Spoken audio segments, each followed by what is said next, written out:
नमस्कार, स्वागत है आपका मुनाफे की मंडी में। और इस वक्त सबसे पहले हम आप देख लेते हैं इस वक्त की कुछ बड़ी खबरें कमोडिटी मार्केट में कौन सी है। गोल्ड की अगर बात करें तो आज यहां पर दबाव दिख रहा है, 51,000 के आसपास भाव है।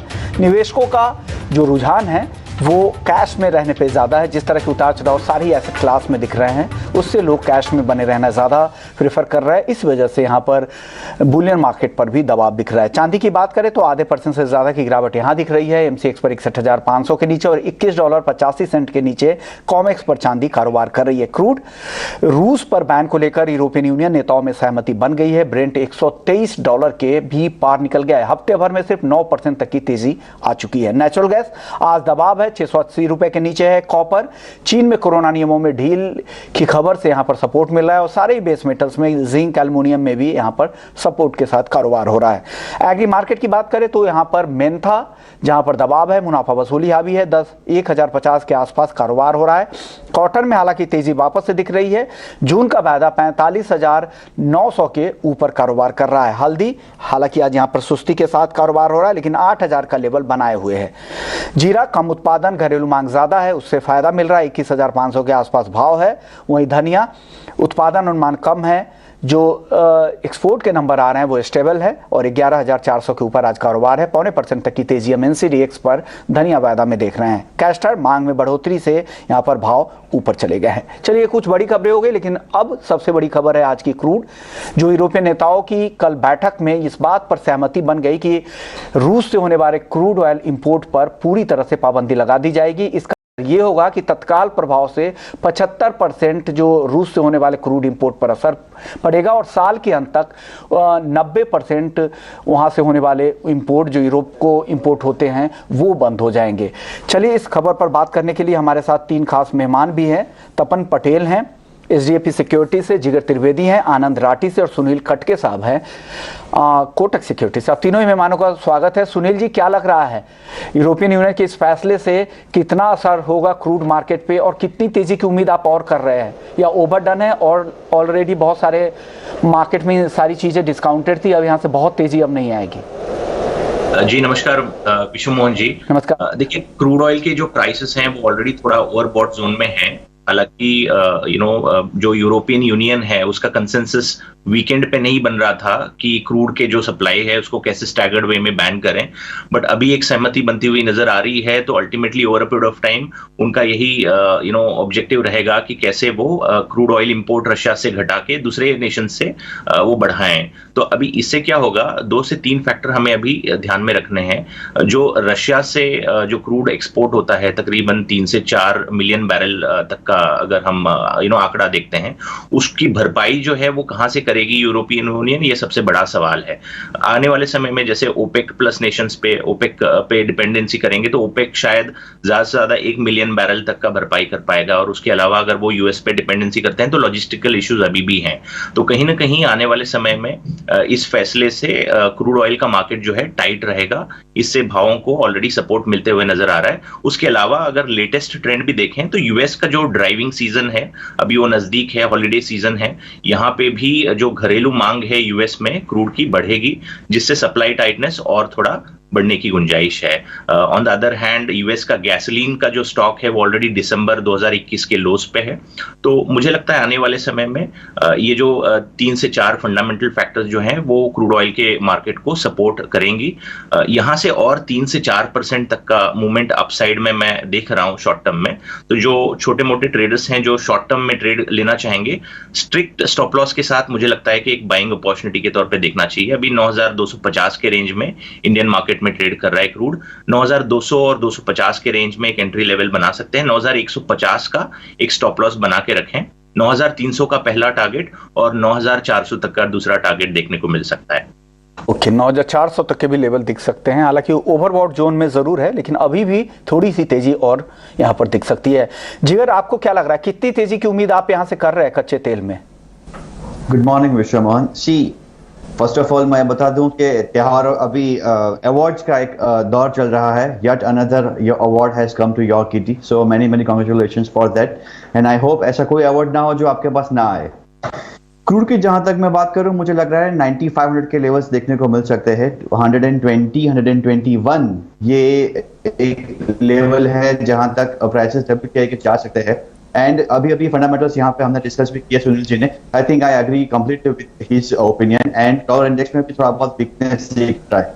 तो over long short to medium term हो सकता है थोड़ा डिप आए मार्केट में। तो I am quite comfortable going long around 9200। But मुझे लग रहा है प्राइसेस 9500, 9700 देखने को मिल सकते हैं 15 दिन में, या I would say in 3 weeks time. For intraday as I said 9200 पे one can go long. 9140 is a stop loss and 9350 is target for today और टुमारो। यानी तेजी की उम्मीद लग रही है। शुक्रिया जिगर उन काइंड वर्ड्स के लिए, जो अवार्ड हमें मिला है उसकी सराहना करने के लिए। तपन, अब आपको क्या लग रहा है कच्चे तेल में टेक्निकली अगर किसी को ट्रेड करना है इंट्राडे के लिए 9200 के ऊपर, तो क्या करे? बाई करके जाए क्या? अभी इन दोनों जानकारों को तो लग रहा है यहाँ से खरीदारी करने की सलाह दे रहे हैं। जी बिल्कुल,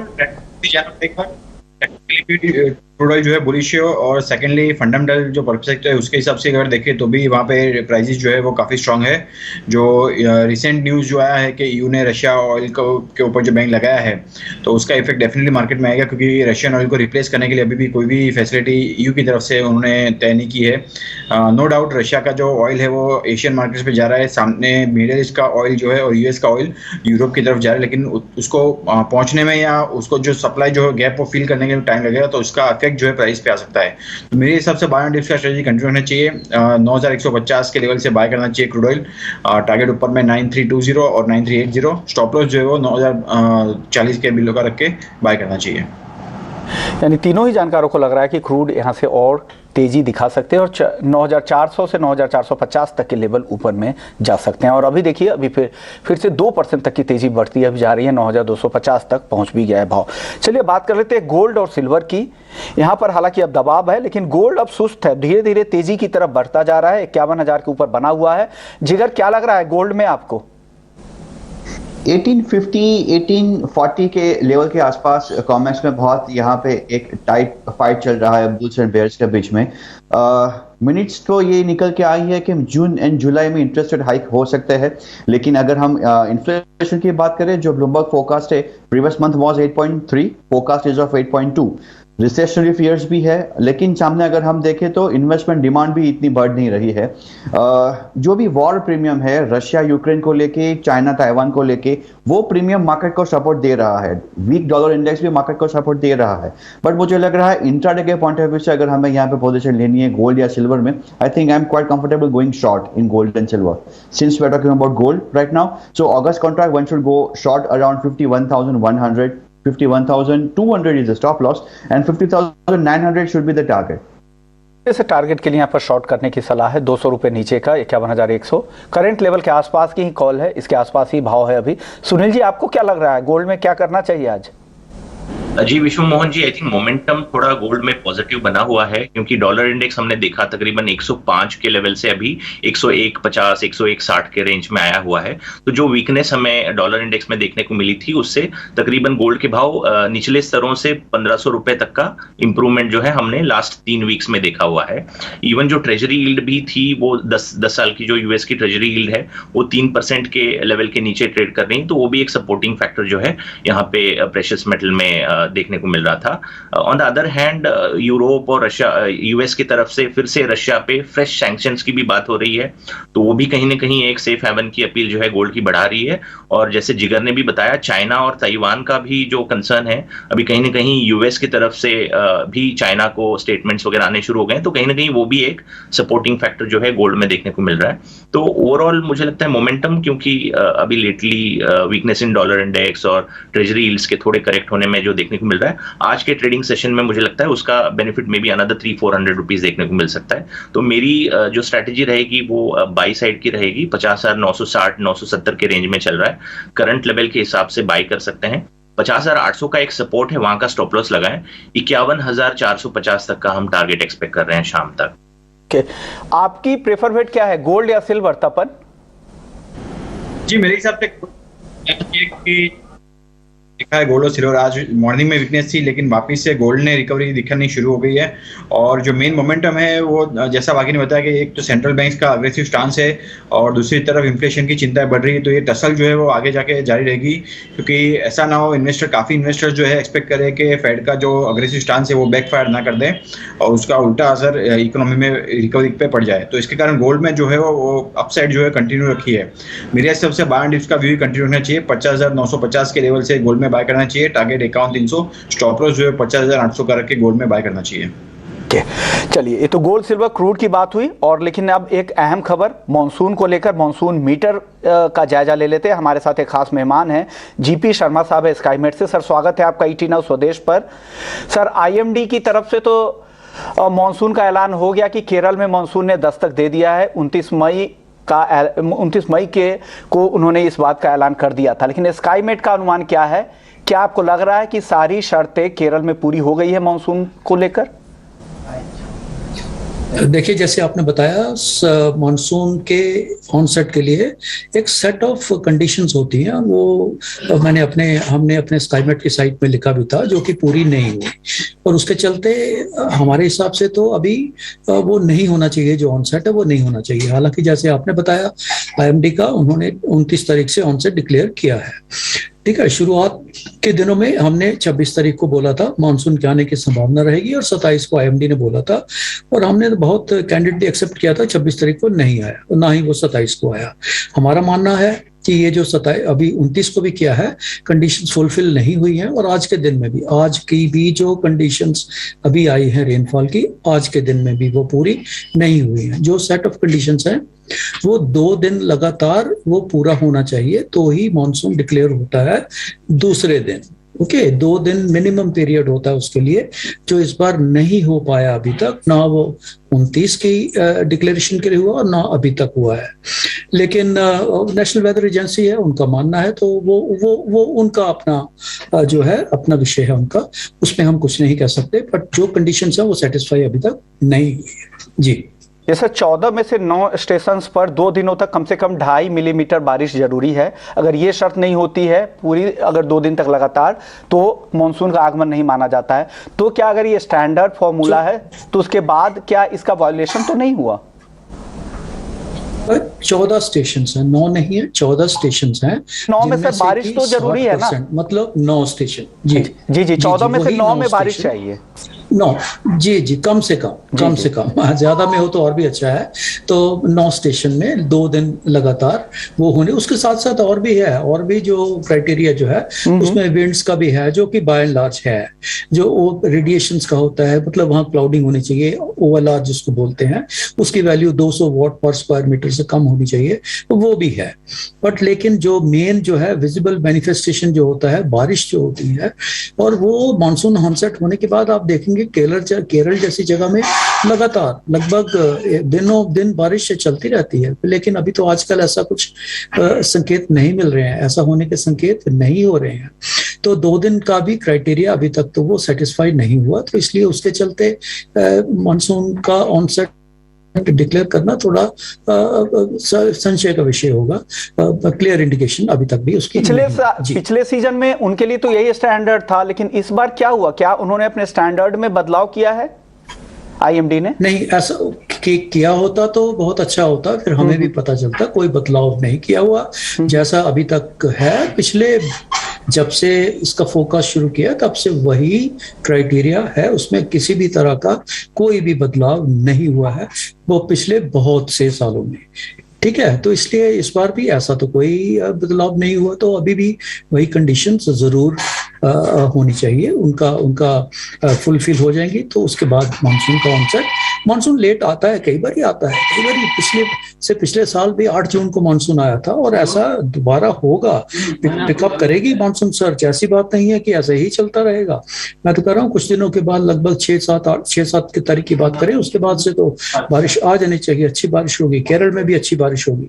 लेकिन आज की बात करें तो आज के दिन में भी जो आज बारिश आई है, वहां के 14 में से लगभग 8 स्टेशन ऐसे हैं जिसमें क्राइटेरिया फुलफिल नहीं हो रहा। 6 स्टेशनों में नील बारिश है, 14 में से 6 में नील और 2 और में बहुत कम ट्रेस टाइप उस तरह की बारिश। तो अभी नहीं हो पा रहा वो क्राइटेरिया जो है, उसके चलते मानसून को डिक्लेयर करना थोड़ा ये ऐसा विषय होगा जिसमें कि कंट्रोवर्सी आ सकती है और आई भी है। जी चलिए, ये तो अलग बात हुई कि क्राइटेरिया फुलफिल नहीं किया उन्होंने, जल्दबाजी की आईएमडी ने, और जो पुरानी शर्तें थी उस शर्तों को भी पालन नहीं करके उन्होंने ऐलान किया। चलिए अब इससे आगे बढ़ते हैं सर, अब स्काईमेट का क्या अनुमान है, कब ये बारिश की रफ्तार बढ़ेगी?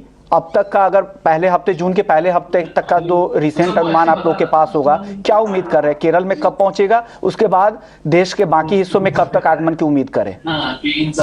देखिए, मैंने आपको जैसे अभी बताया कि केरल में वर्षा होगी और लगभग और 5-6 दिन का इंतजार करें तो लगभग 6-7 तारीख से उन स्टेशनों पे अच्छी बारिश होने वाली है, केरल में होने वाली है।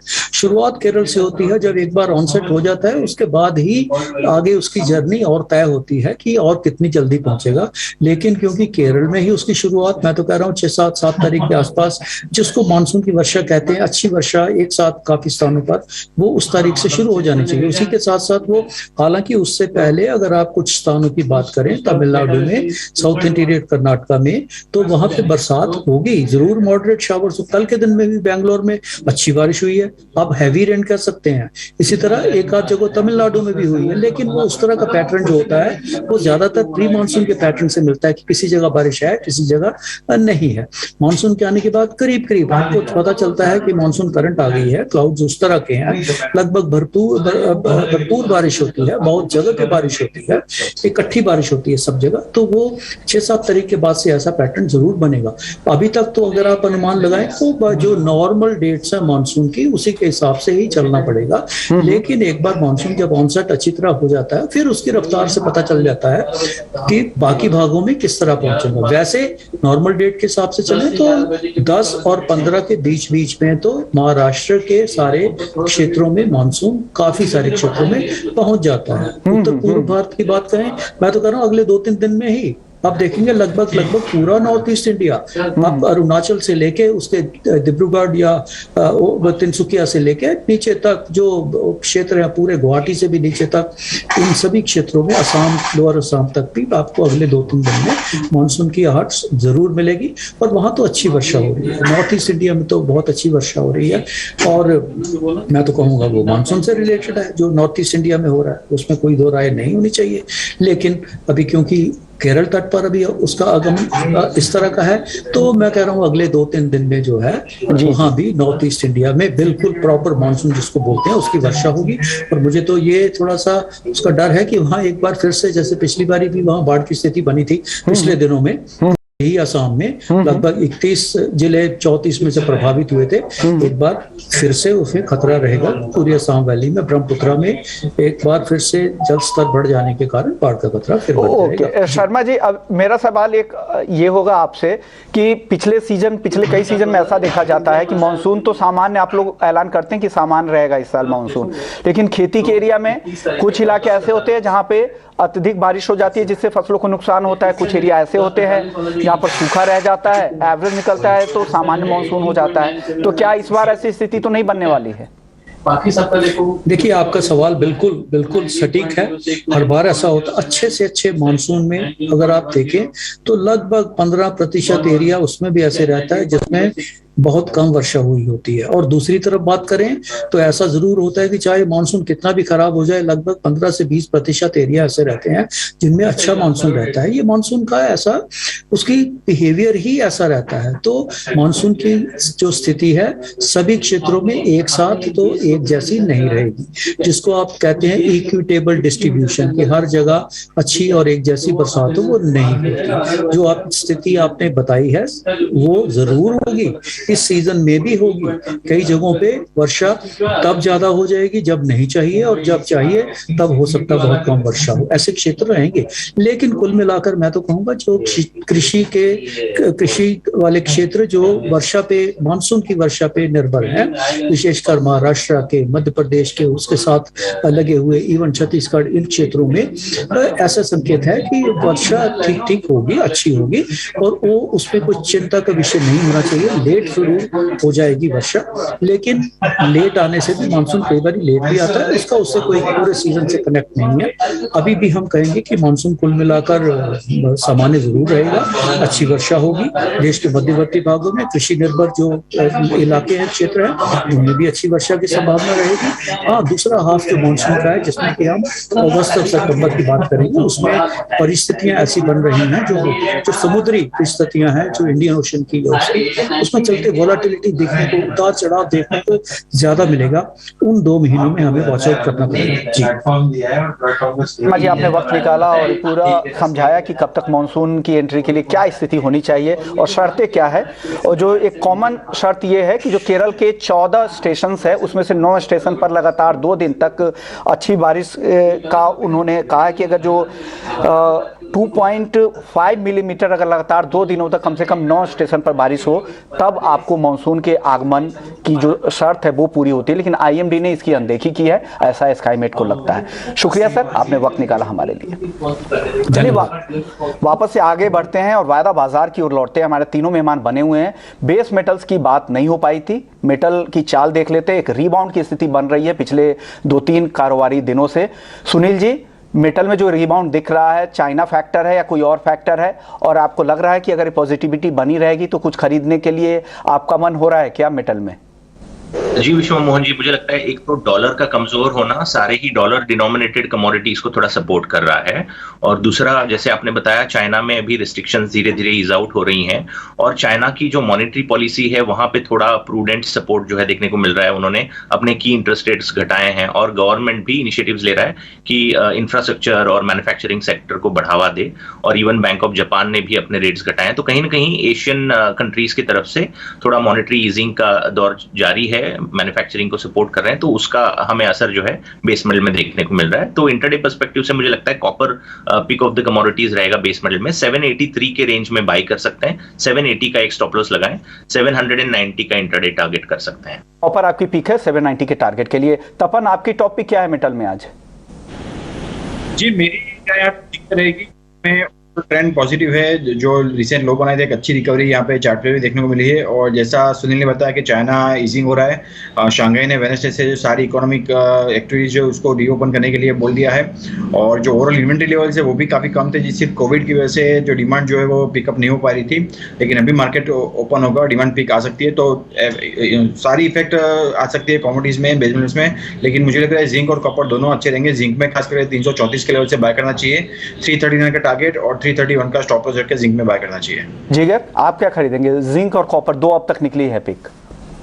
So I'll go with aluminium. मुझे लग रहा है एल्यूमिनियम जून कॉन्ट्रैक्ट 243 के आसपास मिले, वन शुड गो लॉन्ग। 242 का स्टॉप लॉस रख के चले, 246 के टारगेट के लिए हम यहाँ पे लॉन्ग इनिशिएट कर सकते हैं। सी, आज सुबह जो चाइना के मैन्युफैक्चरिंग पीएमआई आए हैं, वो वैसे तो कॉन्ट्रैक्शन में आए हैं, लेकिन पिछले 2 महीने से ज्यादा आया है number. So it has gone near to 50, so that is considered positive. तो मुझे लग रहा है सेंटीमेंट थोड़ा बहुत बेस मेटल्स में पॉजिटिव रहेगा। One can go long in copper, zinc, nickel, copper, zinc and aluminium, all 3। Copper, zinc और एल्युमिनियम 3 पिक है, तीनों खरीदारी की राय तीनों ही जानकारों की तरफ से आ रही है। शुक्रिया सुनील जी आपका, जिगर आपका, तपन आपका, आप लोगों ने वक्त निकाला। तो मुनाफे की मंडी में फिलहाल इतना ही, लेकिन आप बने रहिए हमारे साथ। ब्रेक के बाद आपके लिए FNO जंक्शन। नमस्कार।